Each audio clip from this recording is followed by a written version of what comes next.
Hey guys, this is Corey B, aka Binger. Today I've got my Bonnaroo 2016 t-shirt on and I'm standing in front of my official 15-year anniversary of Bonnaroo poster that I picked up last year at Bonnaroo 2016 because today in the mail I got my official Bonnaroo 2017 wristband and swag, and it's over here at the table. I'm going to unbox it in just a second. But before we go to the table, I want to give a quick shout out to my friends Dan and Jess of Land Poster Company. They used to be of Minneapolis, my home state, Minnesota, and now they relocated to Chicago. I did get to buy their poster last year at Bonnaroo 2016. They do amazing screen print, so just go over to Land, just Google Land, and check out their stuff. It's amazing. All right, back to the wristbands over here.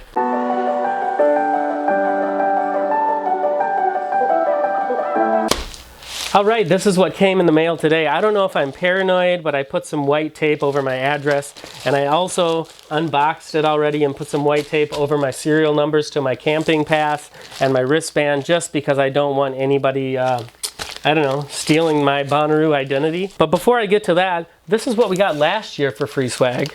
It was the 15-year anniversary, so they sent out some cool swag, and look at this, I never even opened it. I should have opened the bandana and taken it along. That would have come in very handy. I know a lot of people would soak them down in water and wear them around their neck when it was really hot out, or they'd put them across their mouth to protect them from dust. I was at Bonnaroo last year and everybody wore them. And as you can see, it's got a mustache and beard and eyebrows built right into it. A lot of people were folding it like this and wearing it around their mouth. Pretty cool. I liked it. I think everybody got a kick out of it. And then also, move that up here. Here we go. We had some playing cards. It looks like there's pictures of Bonnaroo things on every card. That's really cool. I guess I wish I would have opened these last year. This is probably my favorite so far. Here we go. Can we see this? Let's focus on it. The Bonnaroo arch. Very cool. Now I'm going to pan out just for a second here and show you what I have on the TV. Speaking of the Bonnaroo arch, I made a slideshow last year about Bonnaroo, and I have it on YouTube, so if you want to go check that out, you can. It is very, very rough. This was before I was really big into YouTube, so really I just used my snaps. I used Snapchat and I downloaded them. So this video is entitled My Bonnaroo 2016 from 50 Snapchats, Animations, and Random Videos.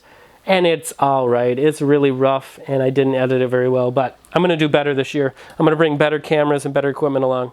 What was the only other thing I didn't unbox from last year? And that is the Magic 8 Ball, or whatever you call these. This is from last year, 2016, the 15-year anniversary. Bonnaroo Magic 8 Ball, should we continue with this video? And the answer is grilled cheese. I don't know what that means. Whatever, let's continue anyway.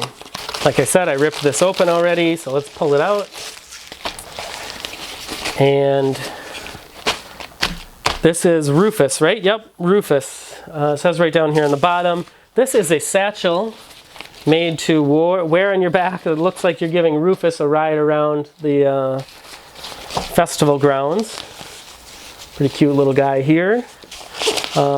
Seems pretty sturdy. Cinch stack, is that what you call it? Cinch sack? Oof, I can't talk. Let's dump it out, see what we got inside. We've got a little Bonnaroo flyer here with looks like some rules on coming into the festival, the in and out policy, and the Bonnaroovian code. Have everybody know the Bonnaroovian code? Number 1, prepare thyself. Number 2, play as a team. Number 3, radiate positivity. Probably my favorite thing about Bonnaroo. Number 4, respect the farm. Number 5, don't be that guy or gal. And number 6, stay true to Roo. I really like that. That's great. Very important, if you're going to go to Bonnaroo, read through the rules, not only on here, but on the internet. They're very important. You need to know what you're getting into before you get there. All right. Moving on. I put a white piece of tape over this because this is my serial number to my parking pass. This is a vinyl decal. You peel it, you can see it's on the back here. And last year was the first year they started with the vinyl decals for parking passes or camping passes.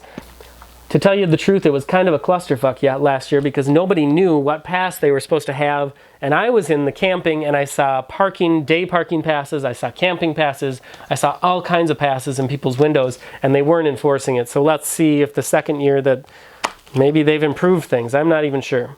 This I already read through. A whole Lottaroo, the easiest lottery you've ever entered. It says all you have to do is stop by the Bonnaroo Works Fun Community Center and scan your wristband with the whole Lottaroo attendant. Then you're entered to win one of these great prizes. That's it, and they have a list of prizes here. Seems pretty easy. I'll definitely do that. Winners chosen daily at 5 p.m., so that's cool. Next, we have some more free swag here. I'm going to try to focus it up here. Just some buttons. 3 buttons in a pack. Radiate positivity, probably my favorite saying out of all of them. Then the Bonnaroo symbol in the middle. And then over here is High Five Friday. That's not just a Friday thing. People give high fives all the time at Bonnaroo. Just very simple pins here. Pretty standard. Next, I want to show you this. This was the most disappointing thing that I think when I unboxed my pack here, because I thought it was a Bonnaroo guide. It says right down here, Bonnaroo Music and Arts Festival Coloring Book. I thought it was a guide. I always like the guides that I grab at Bonnaroo, and this is definitely not it. This is just a bunch of blank pages for coloring. You know those adult coloring books that are everywhere? This is all that is. I was a little disappointed at this Bonnaroo. I don't know. They send you some colored pencils to go along with it. So if somebody wants to sit down and waste a lot of time, you can take your 4 colors here and color in your Bonnaroo coloring book. I flipped all the way to the back because I was expecting a lineup guide, and there was nothing in here. This, I'm going to show you from 2012, is what I thought it was. Looks pretty similar, right? But this 2012 guide is actually a guide, and it had tons of really important information in here about food and comedy and some of the rules, some merchandise, and then if you flip all the way to the back, which was the part that got used the most, it had your lineup guide. This is so important. It's great to know the artists that are going to be there, but if anybody is serious about the music at Bonnaroo, you need to go to your lineup and decide where you're going to be at each one. You can't just have 5 or 10 artists in your mind that you're going to see when you go to Bonnaroo, because a lot of times they coincide with each other and you got to choose. Ben Folds was on which stage, so he was way across over by the comedy tent, and Bon Iver was on the main stage, or the what stage, so there was no way, if you wanted to wait until 5:30 and then go to see Bon Iver, that you would get over there in any reasonable amount of time. In this case, I'd seen Ben Folds 5 probably, I don't know, I'd seen him as Ben Folds, I've seen him as Ben Folds 5, and I've seen him with the Minnesota Orchestra. So I'd seen him plenty. I caught the beginning of his show, and I gave myself plenty of time to get over here to see Bon Iver because I hadn't seen him before. This is the stuff that you need to figure out before you get to Bonnaroo, because once you get there, you're going to be inundated with a million other things to see and do, and you're going to forget to make your lineup. So anybody who's got tickets to Bonnaroo this year and the lineup is out, go to the lineup, print out several copies of it, and figure out your game plan where you're going to go. The most important thing I would say about Bonnaroo. Let's go to the bandana this year and compare them. It's very cool. It's kind of similar to the one last year. Here's this year's bandana. Here's last year's bandana. This year's bandana. Last year they had a lot more of these pattern things going on. Probably didn't really mean anything, like a genie lamp. What the hell does that mean?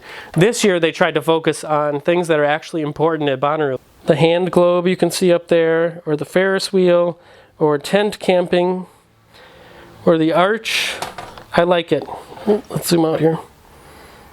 I like it. I like it a lot more than last year's, and I'm not a huge fan of purple either, so this one's cooler. It's a lighter color, it'll stay cooler, right? Won't it? Maybe. And finally, we have the 2017 wristband. They're blue this year, and they're connected a little bit different than the other years. The other years was a flat clasp that you had to pull your wristband through and then clamp it down. This year, it looks like you just pull them, on this cylinder here, and it probably doesn't go the other way. So when you're getting close to Bonnaroo, you would want to put this on and tighten it up so that you can't take it off. And also, something very important is you want to register this before you get to Bonnaroo. If you register it with your serial number, which I covered mine up so you can't steal it here, and I think you lose your wristband, you can go to guest services and they can make you a new one as long as it's registered under your name. They can't do that if you're not registered to go to Bonnaroo.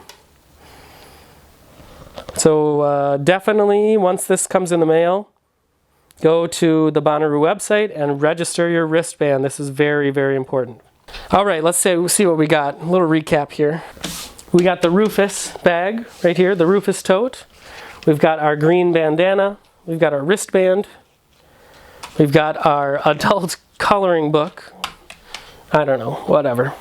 You've got some pins. And you've got your camping pass right here, and then you've got some information. I did read through one of these packets, and it was because I was reading specifically about totems. I'm going there with my girlfriend this year, and I was going to make a totem. Their totem rules are very, very bizarre. It said it couldn't be more than a ½ an inch thick, but then it said it couldn't be made out of PVC. So I don't know how you make a totem that's not a ½ an inch thick that can stand up if it's not made out of PVC. I'm really not sure. I don't think they want you to make it out of wood or anything like that. They said a pool noodle is a good example to make a totem out of, but a pool noodle that's a ½ an inch thick will definitely not stand up to be used as a totem. And I want something that I can hold well above my head so that the girlfriend can find me when she's coming back from the bathroom or getting food or whatever. Also, I found a typo in the Bonnaroo flyer. Here's the typo on the back page, and it's regard to selfie sticks.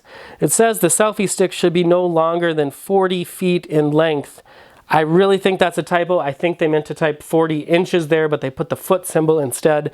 So just make sure that your selfie sticks aren't 40 feet long. 39.5 foot pole is just fine for your selfie stick this year. So there you go. Why am I making this video? I think it's very cool, the stuff that they send you. I think they could improve. This is probably my favorite thing from this year, this bag. But what about just some stickers? Or what about a collapsible cup that I can reuse at Bonnaroo? I think that would be really, really cool. A coloring book I'm not really too fond of. Some pins, I already got a million pins. Whatever, I don't know. Hey, I know. How about a patch? Something like this, like my friends at Land made, that everyone who goes to Bonnaroo can affix to their backpack or their camelback or their shirt or their hoodie or whatever. I think that would be awesome. Also, another reason I wanted to make this video is anybody who's buying tickets on Craigslist should definitely be aware that there are counterfeit wristbands out there. So if you watch this video, you can see what the wristbands are supposed to look like this year, and you can see the swag that's supposed to come with it. If somebody's selling a wristband to Bonnaroo and it doesn't look like this and it doesn't have this swag with it, you should definitely be aware that it might be a counterfeit wristband. Alright guys, thanks for watching today. See you at Bonnaroo 2017.